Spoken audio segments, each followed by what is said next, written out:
What's up everybody, how's it going? I've got a brand new Ultra League Summer Cup video for you today, and the inspiration is a Japanese content creator named Ken Pa. I was scrolling through X looking for teams, as I usually do, and I came across this post with 9 unique teams for the Ultra League Summer Cup. I'm gonna try a modified version of this one with the Jellicent lead. I'm gonna lead a different ghost type. It's actually gonna be Trevenant, because I think Trevenant's got a ton of play, and I don't know what it is, but I always struggle with the Jellymeister in my own gameplay, whether it's Go Battle League, Show 6, or what have you. Jumping right into this battle number 1. Still some early season battles, but these are always fun. We've got Skeledirge in the lead. I've got Shadow Forretress and Cradily as the remaining 2 Pokemon on my team. Of course, Skeledirge is a really tough matchup for the Trevenant, but I'm dealing a lot of super effective damage back with the Shadow Claws, and then if I land a Shadow Ball, as you know, it is all over. Gonna go ahead and throw a couple more Shadow Claws and then bait with the Seed Bomb. Hopefully my opponent thinks this is a Shadow Ball. They do shield, and I think at this point I might need to double bait, but this is actually a Hex Skeledirge. The first time I've seen this Pokemon in the wild, so to speak. And my goodness, this is a really fun Pokemon to battle against. Hex is gonna gather energy more quickly for the Skeledirge, but it's gonna deal a lot less damage compared to Incinerate. They come in with the Talonflame. Oh my goodness, this is a double fire team. Oh, but Trevenant clutches up the Shadow Ball there, which is honestly huge. We definitely needed that here. Shadow Ball does land into that Talonflame, but look at our options, right? We've got a Fortress. Oh, my opponent actually swaps into the Scizor, which is a really interesting decision to make, but now it leaves an opening because that Cradily is going to be rock and grass. It's only going to take neutral from fire. Meanwhile, Fortress will absolutely be turned into ashes, as you all are aware, I'm sure. Rock Tomb connects. I'm going to look for a big Volt Switch down. If I can load a Rock Tomb, pull the shield from the Talonflame, and then go into the Cradily and get to the Rock Tomb, I think I've got a solid win condition here. I'm gonna go ahead and Bullet Seed down to get a little bit ahead. Now, my opponent throws their charge attack. It's gonna take 2 to KO this Cradily, and we're gonna see exactly what they have. It's gonna be Flame Charge this time. Flame Charge not doing a lot of damage, but I know they need 2 Incinerates for 10 turns. I got 3 Bullet Seeds for 9 turns. Yes, I already know what you're saying down in the comments below. Acid is the way to go with Cradily, but I still think there's a lot of merit to Bullet Seed. It's gonna help you against the Mud Boys. It does a little bit more damage to water types, and the pacing is just slightly, just ever so slightly faster. So I do end up winning that battle, which is really nice. Let's take on Anderson in this next battle. They're gonna lead Virizion, and this is exactly why I want a Pokemon like Trevenant, and why I think Ken Pa recommended a Ghost type in the lead, because it helps you against the fighting type Pokemon like this, when you have 2 Pokemon in the back that are not gonna do well against something like an Annihilate, for example. Kingdra comes in, and this is where our Steel typing is really gonna pay off. Double resisting the Dragon Breaths. I'm just gonna YOLO this Earthquake and see what my opponent does. They know they have a decent matchup with the Virizion, so they no shield the Kingdra here, and allows me to connect the Earthquake, and I get the full Volt Switch down, which is really huge.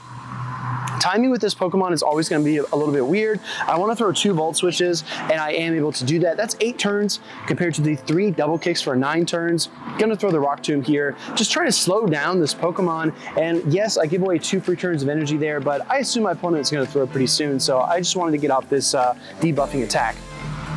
I'm starting to think about what's coming next, and I'm not going to send in my Cradily, because that would be a huge mistake. Cradily versus Virizion, that is not a matchup that the Potted Flower wants to see. Earthquake does connect, and now I go into the Cradily, trying to surprise my opponent. They come in with the Trevenant, with the Feraligatr. So looking at this team, yes, I'm a little bit double weak to Talonflame, but I'm also like pretty freaking strong versus water types. So having the Grass Knot on the Cradily, having the Trevenant in the lead, I feel really good about my position here. Hydro Cannon does get shielded up there by my Cradily. I'm just gonna YOLO the Grass Knot here. If they shield, that's fine. I'll just try to get you another one. If they don't shield, it's a ton of damage, and we land all the damage in the world. Virizion comes out, but it's too little, too late for that matchup. Going to this next one, Haka Daig Jimmy, I believe it was. They're gonna lead Golisopod. This is tricky if it's Shadow Claw, and it is Shadow Claw, dealing a lot of super effective damage over time. I know if it's X Scissor, that's just gonna be neutral. If it's gonna be Aqua Jet, that's resisted, but they throw the X Scissor, so a little bit of neutral damage would have come through there, and Trevenant is not the bulkiest Pokemon, so I'm gonna go ahead and shield. I'm gonna try to sneak a Shadow Ball through 2 shields here, and we do connect, swapping in the Fortress, getting through the Volt Switch. Let's absolutely go, everybody. X's or connects, not a big deal. I Volt Switch. Oh, I looked to Volt Switch down, but they come in with Incineroar. I saw this Pokemon and I got really inspired to try to make an Ultra League team with Incineroar. But let me tell you, everybody, it is tough. If there's a good Incineroar team for Ultra League Summer Cup that you want to recommend, let me know down in the comments below. I'd love to try it. Just seems really difficult to pull off. Volt Switch is coming through. Incineroar cannot hang with that neutral damage, and I am able to pick up the KO. Opponent comes in out with the Venusaur, and this is looking really, really good for us because the Venusaur is not going to be able to touch our Forretress hardly at all. Rock Tomb connects, Venusaur gets weaker, and we're going to fire another Rock Tomb right away. This Rock Tomb is going to get shielded. There's only one shield remaining. They come in with the Glyspot trying to switch in, and I actually send the Volt Switch into that Pokemon. So they do reset the debuff, which is very nice play by them, but the fast attack does still get through. Going in with the Trev now, I try to get up to the Seed Bomb. If this is a Sludge Bomb, it probably KOs. We're going to find out. And it does. I've got the Forretress, I come back in with that. I'm gonna throw a Rock Tomb, but as you can see, I'm kind of getting a little bit low, and I think my opponent's win con is to fast attack this down and then double Frenzy Plant the Cradily, but my goodness, look at that resistance. It would have been impossible for the Venusaur to pull that off, so I am able to force the energy out of it. Coming out with the Cradily, I could throw the Grass Knot for the BM, but obviously we're not gonna do that. We have manners on this channel, of course, right? Venusaur throws a Frenzy Plant, gonna go up one more. Actually, never mind. We're just gonna go straight into the Rock Tomb. Rock Tomb looking to knock out the Venusaur, and we get the KO. That is a Shadow Shiny Best Buddy Venusaur, so shout out to you. That was an awesome pick. Trevenant into Glyspot again. If it's Fury Cutter, it's a little bit better for us, and it is the Fury Cutter this time. I think it's a little bit better, but honestly, this damage is adding up pretty quickly. Looks like it was a Charge Tag priority tie there, or at least close to it. Maybe one turn different. And it was one turn different. I'm gonna go for the Seed Bombs this time. I think my opponent is more likely to shield. I just have a gut feeling that they'll shield here, and they do, which is really nice. Gonna try to get up to another charge attack, but my opponent is outpacing me. It's gonna be 5 seconds for all these charge attacks with Fury Cutter Glyspod. My opponent tries to swap on me. They come in with Meowscarada. I don't even know what to do here. I'm not even sure. I'm not even sure what to do because I don't have a hard answer. I guess I'm gonna come in Cradily at this point because the Glyspot is going to shred my Cradily pretty badly, so might as well do this. This Pokemon's going to throw the Frenzy Plant though, and it does take a big chunk of damage out of our Cradily, so maybe that wasn't the best choice in hindsight. From the Rock Tomb, this is going to pick up the KO on the Meowscarada. Very, very spicy pick. I'm going to try to get to a charge attack here against the Feraligatr, and my opponent is running Bite Feraligatr, so we are very fortunate here. If that was a Shadow Claw Feraligatr, we'd be in trouble. I try to get to a move, and my opponent throws a little bit early. They could have just farmed all the way down, but late game counting is really tough, so I totally understand. Now I've got a decision to make. I come in with the Forretress, and I'm trying to think of what does the most relative damage. I guess it's gonna be the Hydro Cannon from Big Truck. I guess it's gonna be the Hydro Cannon from the Feraligatr. My opponent does get to a second charge attack, but I don't think I need to shield here. Again, the Feraligatr, if it gets to a move, is gonna be really devastating. I'm gonna swap now into the Trev.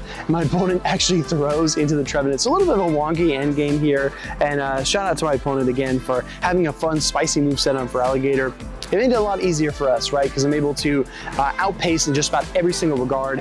Earthquake does connect, looking for the Rock Tomb, and we are able to get it. So that looks like another GG's for us. I'm really happy to be playing Shadow Forretress in Ultra League Summer Cup as well. I think it's a very fun Pokemon, and as you know, one of my signature picks from, oh goodness, 5 years ago at this point. So yeah, gonna go ahead and catch that Skorupi, and we level up just a little bit. The video I posted yesterday, I think, came after these battles, but I wanted to showcase these as well because Ken Paw, definitely a good team builder, and wanted to promote his channel. So opponent's gonna lead Electivire. I know this Pokemon likely has Ice Punch, but I do not know how much damage it does.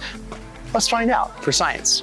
Ice Punch does connect. Trevenant takes a big loss in HP. I think my opponent's likely to shield here because that Electivire is just so glassy, so I'm comfortable throwing the Seed Bomb. Oh, and it goes right through. I really expected my opponent to shield there, but they don't.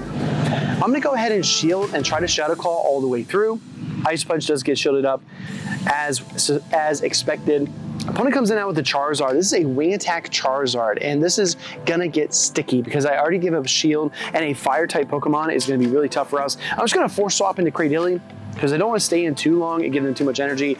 This is a misplay on their part because it does trigger the Charge Type priority tie.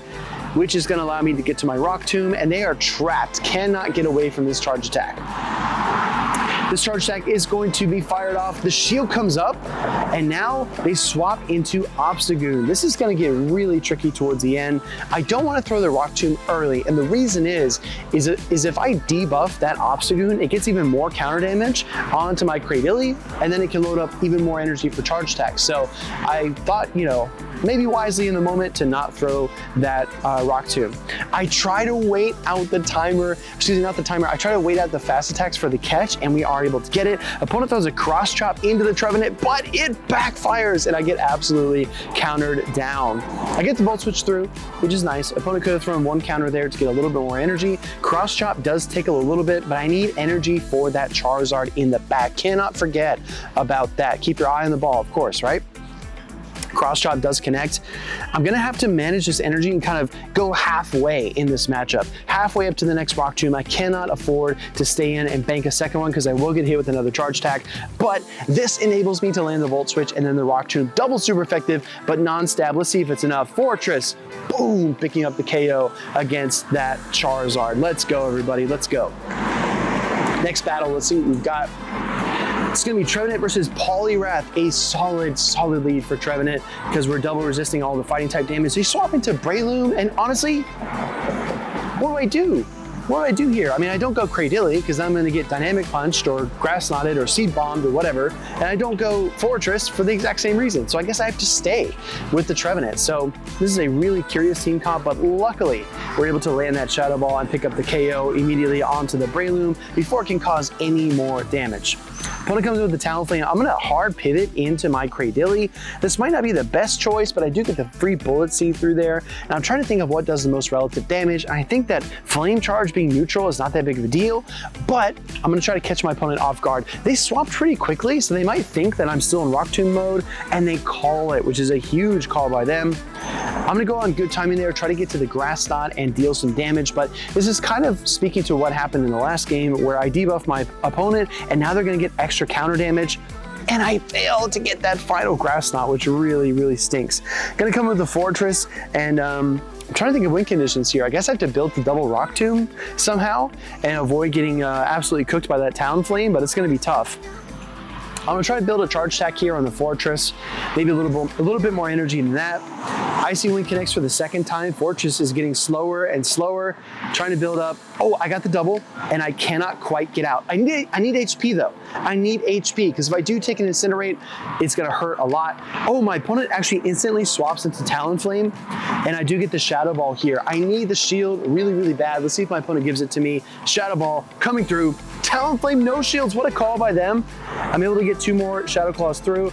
Oh, but they throw the charge attack. Hold on. Is this the lose condition for my opponent? We're gonna find out. Flame Charge, shielded up, Rock Tomb, fired off. If they go for one more Incinerate, I think I can get the second Rock Tomb through, and boom, let's go. Second Rock Tomb gets fired off here against that Talonflame. That's easily gonna be a KO, but there's still Poliwrath in the back. Volt Switch is coming through. 1, 2, knockout. Absolutely awesome that we're able to win that battle. Let's go, everybody. We've got one more game coming up here. Again, early sets with Shadow Forretress, as well as the Cradily and the Trevenant. We're gonna get a good lead here with the Venusaur. Venusaur is gonna outpace just barely to these charge attacks, but I'm gonna resist pretty much everything, right? I mean, Frenzy Plant's resisted, Sludge Bomb's only neutral, so I'm not super worried, but I know this Venusaur hits hard, and they do not take my bait, which really stinks, because now I'm working from behind. Sludge Bomb does get shielded up there. I really like that shield. Definitely don't want to shield a Frenzy Plant, right? That would suck. But in relative terms, they do pretty comparable damage just because Frenzy Plant is such a busted move. Shadow Ball does get shielded this time. I'm trying to think about my options. Do I double shield here? No, I'm just gonna let this one go. Sludge Bomb takes Trevenant down to the red. They come in with a Charizard. Oh man, this is a little bit tricky. I need to get to 2 Rock Tombs, of course. My opponent throws on very good timing there after the swap. I really applaud them because it's tough to time it against a 3-turn fast attack user after the switch. So we shield the Blast Burn successfully. Opponent goes for a shield of their own, and now at this point I need a second Rock Tomb, and we're able to get it. That timing with the Wing Attack Charizard, it really hurts it here. It cannot keep pace with the Cradily. And again, I know Acid is a hot thing right now, but man, does Bullet Seed look good. I'm gonna try to get to one more charge attack here. Opponent is gonna get to the Hydro Cannon first. I think my switch timer is up. Oh, there they go, coming with the Venusaur. We're gonna go in with our Fortress, and I'm feeling pretty good here. I've basically locked down this grass type, and that's kind of, you know, the pros and cons of playing a Pokemon with a double weakness, whether it's Fortress, Bastiodon, Aggron, whatever you might play. It absolutely locks down certain matchups as Fortress does versus grass, but it's a double-edged sword because it can leave you hopeless against Pokemon like Talonflame. So that's why a coverage move like Rock Tomb is just so incredible for our Shadow Fortress potato Pokemon, right? Rock Tomb does connect. I'm gonna go for the Earthquake, but the opponent, it looks like they just stopped tapping. Earthquake coming through here. All 3 Pokemon in reserve were able to win this battle. And that's it for the Kenkenpaw modified Ghost Cradily Fortress team. Shout out to them, check out their channel, especially if you speak Japanese. I appreciate you all for watching, and I'll see you in the next one.